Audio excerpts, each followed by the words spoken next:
This program is made possible by the support of Delta Dental, Quick Trip, Marshfield Clinic Health System, Wisconsin Counties Association, Wisconsin Hospital Association. Watch WisconsinEye on Spectrum Channels 995 and 363 and at wiseye.org.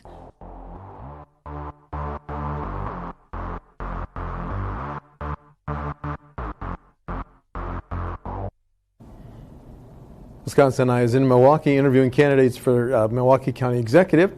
That's a post that will be filled in the April 7th election. State Representative David Crowley has been representing the 17th Assembly District, now running for County Executive. Representative, thanks for coming in. Thank you for having me. 10,000-foot question first. What's your vision for Milwaukee County if you're elected at the end of your first term? Well, number one for me is making sure that we're no longer on the list of being one of the most segregated places in the country. I think that's something that we have to focus on. But at the end of the day, it's really about making sure that Milwaukee County is a destination that people want to come. We are growing old in population. We need a workforce. And so we need to make sure that we can bring folks here to Milwaukee County and, quite frankly, this whole region, and making sure that we can compete globally economically. We see things that's happening with the coronavirus. We need to make sure that we're doing everything that we can to be proactive and making sure that our constituents and everybody in Milwaukee across this state is safe. But at the end of the day, it's about making sure that Milwaukee County is a leader in Wisconsin and hopefully can become a leader in this country. Well, unfortunately, as you said, Milwaukee County is one of the most segregated, communities in the nation.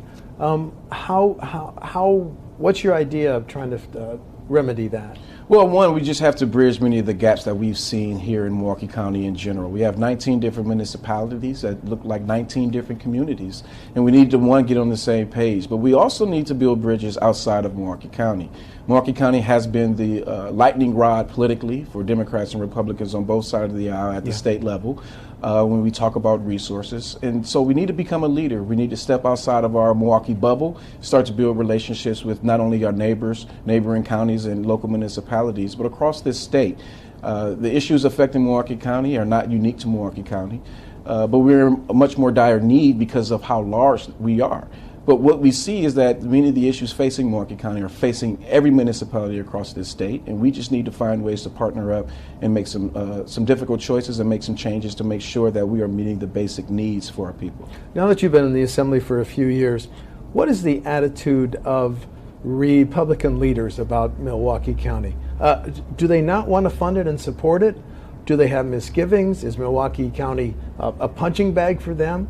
What have you learned with your years in the Assembly? One, yes. It has always been red meat for the base when you think about the issues and the issues that face Milwaukee County. But I think at the end of the day, it's been about leadership. Who's willing to be a leader? This is a nonpartisan seat, and are we going to be willing to work on both sides of the aisle to get something done? Not only just with the state legislature, but as well as the governor's administration and our local municipalities that surround us. I think there are many Republicans and Democrats who understand the issues that are affecting Milwaukee and want to find solutions. But do they believe in the leadership here in Milwaukee County, I think, is the biggest question. And I think that we can change that narrative and change the trajectory of Milwaukee County starting with this April 7th election. You testified at the Assembly Ways and Means Committee meeting on funding of, and after you came outgoing executive county, Mr. Abley. Mm-hmm. And he said that the next county executive, you or Mr. Larson, will face an annual budget shortfall of $25 to $30 million. Does that mean that Milwaukee County taxpayers should expect fewer services because of that shortfall, sir? Well, I have to commend the county executive as well as the county board. When we look at the budget deficit, it's nothing new for Milwaukee County. We've seen this budget deficit for the past 10 years, and they've been finding ways to make sure that we can continue to make Milwaukee County viable and provide those services. But right now, we're in a position where we can't continue to cut. This is about finding additional revenue so we can take care of our most vulnerable citizens, as well as meeting our basic needs as a county. And so at the end of the day, we can continue to talk about what cuts we need to make, but we need to be focusing on innovative ways to bring more resources back to Milwaukee County and every local municipality. And that's going to start with having a conversation with the state legislature. You testified on behalf of the plan that would have a binding referendum in Milwaukee County, mm-hmm. 1% sales tax upper. Do you think that referendum would pass? And if so, what would an additional $160 million mean just for Milwaukee County? Absolutely. So I think it will pass. I think a lot of people understand that no matter how much growth that we have businesses that are making a ton of money. We've seen the growth, the economy booming here in Milwaukee County. We're sending more money to the state of Wisconsin, and we're getting less back. So we know that we can't just focus on growth, right? And I think that at the end of the day, it's really about having this conversation about new resources. But, receiving these dollars is not about expanding Milwaukee County government. This is about actually meeting our basic needs, making sure that we have a strong transportation network, making sure that we can continue to provide meals for our seniors, making sure that we can make proper investments in mental health, making sure that we have a county courthouse that people can walk into and feel safe as well as focusing on public safety in different aspects. So this isn't about really a growing Milwaukee County government. This is about making sure that we can meet the basic needs of the people who live here. The Ways and Means Committee held that hearing after the Assembly had adjourned. It has no chance of passing this year. Yet, if you're elected, you have to deal with, as Mr. Abley said, a shortfall of $25 to $30 million. What would be your priorities? What would you protect as county executive? Well, transportation and our parks are the two that definitely come to mind. Those are the two biggest amenities that people rely on and use. Transportation, when you think about the racial segregation that we have, yes. When you think about people getting to work, that's a tool for us to make sure that we can break down many of the barriers that many marginalized communities have access to, right? So if you want people to go and get a job in the wild counties, Waukesha, Ozaukee, or Washington, or even Racine once hopefully Foxconn comes on board and everything starts soon. We need to be focusing on transportation. This is economic development, and Milwaukee County needs to be a leader in this region in making that happen. But we have to protect many of the programs. Again, we have to take care of our most vulnerable citizens, and that deals with people with disabilities. That's people with mental health crisis, as well as our seniors. And we have to protect those, as well as making sure that we protect the workers of Milwaukee County as well. Are those most vulnerable in Milwaukee County worse off than they were 3, 4, 5 years ago, Representative? I think that we've made some strides in general here in Milwaukee County, right? I have to commend the county executive and the Milwaukee County board on what they've done with homelessness. We've seen chronic homelessness go down here in Milwaukee County. So we've made some strides. But we also don't pat ourselves on the back the way that we should do, to be honest with you. But at the end of the day, we have to continue to focus on many of these same marginalized communities. We talk about how Milwaukee County and government in general should be a family, but people who look like me or may believe in a different religion or live in a different zip code may feel like a black sheep at being a part of this family. So we have to do everything that we can to make sure that we have an inclusive table, making sure that there are diverse voices that can be heard and be a part of this process in changing the narrative and the trajectory for Milwaukee County. The opening of Fiserv Forum, which will attract the Democratic National Convention, which will host the DNC, does that give you, if you're county executive, a more of leverage to ask for more state support? I don't think that the DNC alone does that, right? I think the DNC will basically be a test for Milwaukee County to say that this is what we can do. But once the DNC is gone and it has gone off without a hitch, we would have been the the center of the political universe across the world, quite frankly.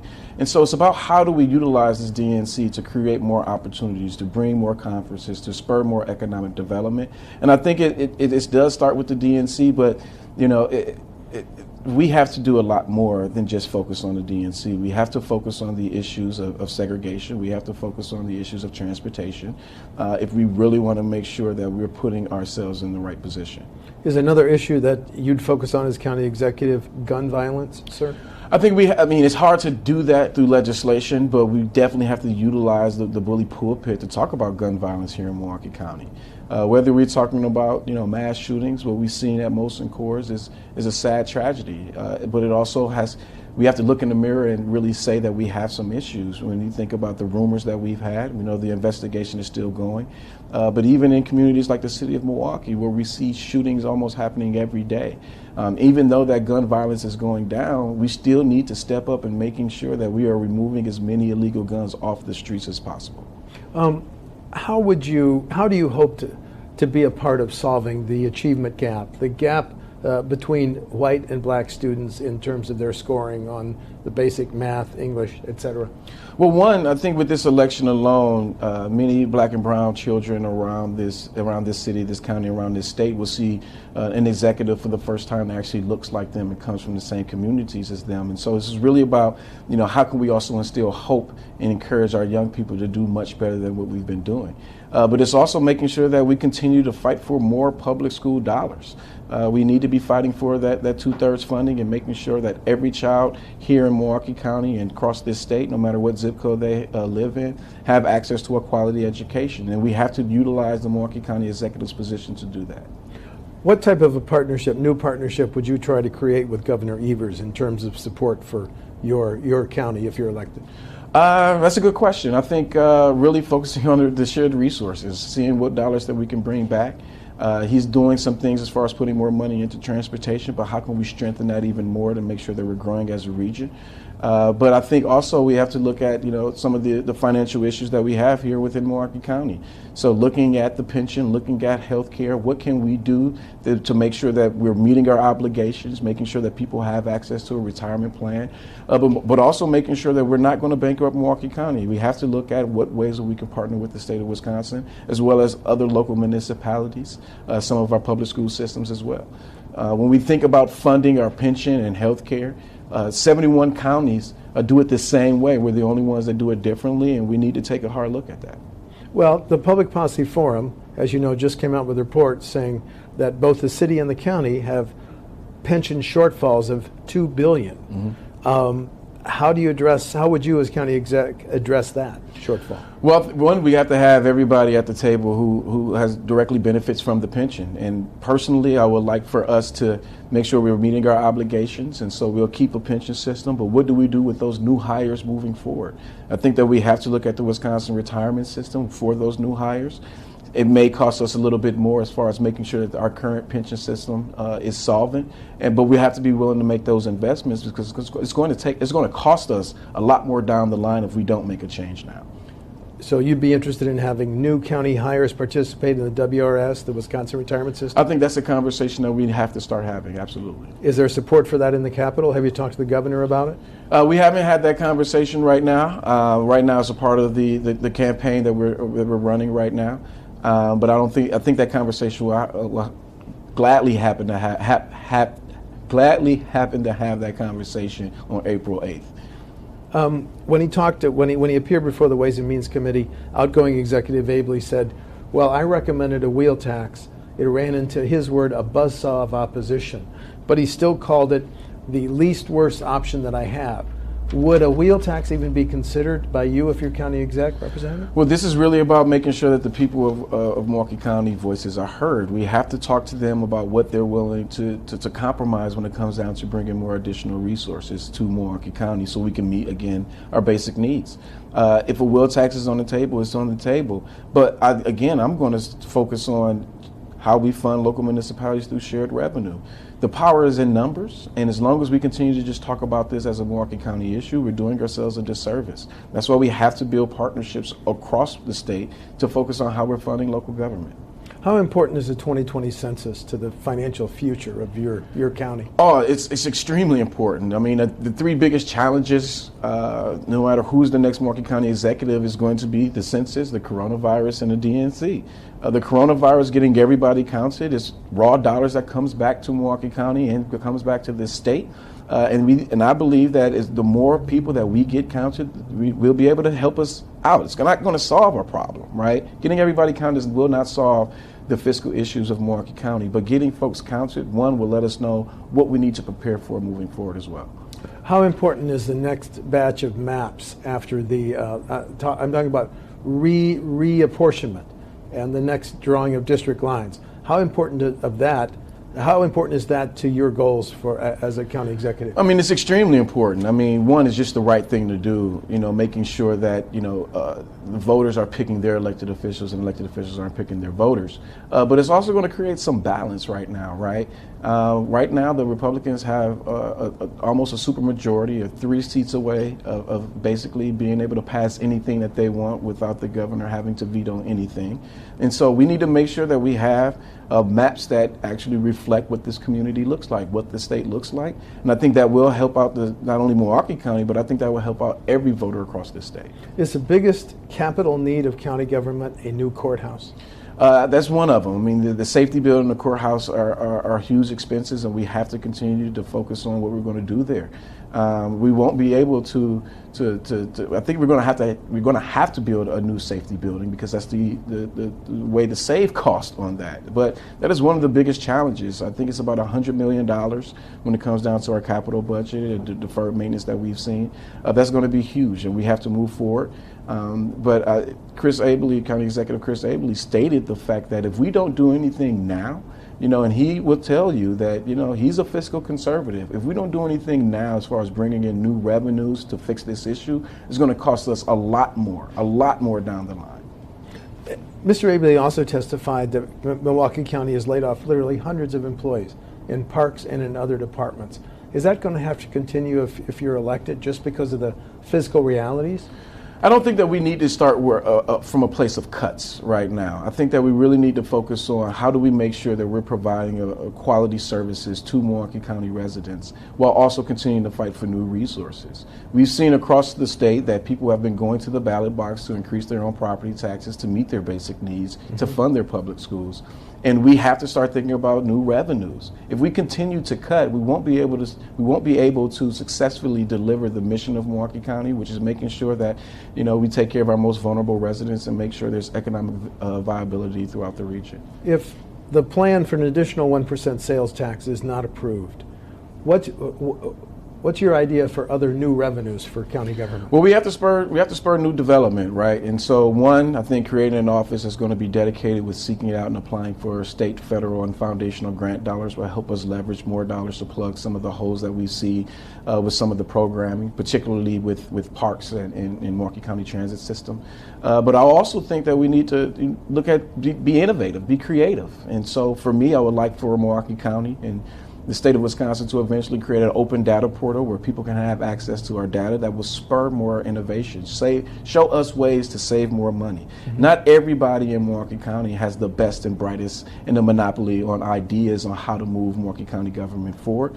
But if we give access to other companies, academics, to look at the data that we have available to us to find some cost savings, I think that would not only help us out in government, but it would spur more innovation throughout Milwaukee County and throughout this state to show what we can use with our data. Data is worth more than oil right now, so let's make sure that we use it for ways to bring more dollars back. It's not only a Milwaukee County issue, it's a state issue. How can Wisconsin no longer be the state that has the highest incarceration rate for African Americans, sir? Well, to be honest, we have to be intentional and strategic on the investments that we are making. Right now, we're not putting the proper investments into early childhood education. I don't think we're putting the proper investments into education as a whole when you think about the K-12 system. But also, I know that we've been doing different innovative and creative ways to say that we're going to give loans out, but we'll forgive those loans once you go into certain fields.